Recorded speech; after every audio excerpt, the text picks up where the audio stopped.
Demokratik geleceğimizin inşası ve Kürt meselesi Çalıştay'ın. İkincisini de 2 gün önce Diyarbakır'da Sayın yine Genel Başkanımızın başkanlığında ama çok daha geniş kapsamlı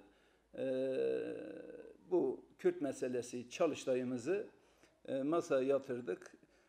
Eski işte milletvekillerinden tutun aydınlara, yazarlar, çizerler bu Kürt meselesi için yıllardır, 30 yıldır, 40 yıldır belki daha fazla süre içerisinde bu demokratikleşmenin, daha fazla özgürleşmenin, demokratikleşmek için mücadele veren tüm aydınlarla birlikte Genel Başkanımızın başkanlığında akşam saat 17'de başlayıp sabaha karşı saat 02'de sadece 45 dakikalık bir yemek molası verildi. Onun dışında kesintisiz 9 saat bu çalıştayı gerçekleştirdik. Hiçbir siyasi partinin böyle bu süreçte evet Kürt sorunu vardır, biz bunu çözeceğiz ve demokratik yollarla da çözeceğiz diye cesur bir adım atmazdı. Çünkü şu an iktidar ve yandaşları ve bileşenleri ne diyor? Diyor Kürt sorunu diye bir şey yok. Biz de diyoruz hayır Kürt sorunu vardır ve bu sorunu da Gelecek Partisi olarak biz çözeceğiz. Ve nitekim de geçen yıl ilkini biz Van'da gerçekleştirdik. Bir gün işte ki çalıştayımızla ikincisini de Diyarbakır'da gerçekleştirdik 2 gün önce. 10 maddeden oluşan bu Kürt meselesi ve yeni bir demokratikleşme sürecinin temel unsurlarını masaya yatırdık. 10 maddeden oluşan bu temel sorunlar ve çözüm önerilerimiz sırasıyla şöyledir. 1. Yeni bir zihniyet. Yani Kürt meselesinin çözümü için, bu sorunun çözümü için öncelikle zihniyetlerin değişmesi lazım. Ve bunu alt başlıklarıyla devam ediyoruz.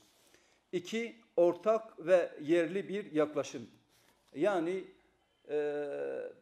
bu mesele sadece siyasilerin meselesi değil. Bunu kastediyoruz. Ortak ve yerli bir yaklaşım. Yani Türkiye'ye uygun bir Kürt sorununun çözümünde Türkiye'ye uygun bir yaklaşım. Burada sadece işi siyasetçiler üzerinde götürmek doğru değil. Yani bunu STK'lar, kanaat önderleri ve en önemlisi Kürt sorunun çözümünde muhatap halktır. Muhatap halktır. Halk olmadan hiç kimsenin tek başına bu sorunu çözmesi hem doğru değil hem de geçmişte olduğu gibi işte adres başka yere verirseniz çözüm süreci de böyle sekteye uğrar.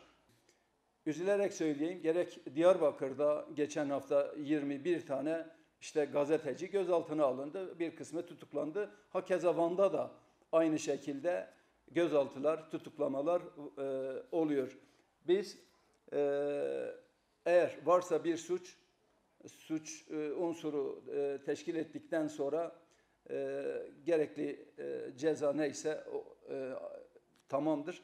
Ancak onun dışında her 6 ayda bir böyle düşüncelerinden dolayı veya siyasi görüşlerinden dolayı gazetecileri toplayıp cezaevine veya işte gözaltına almak da doğru değil.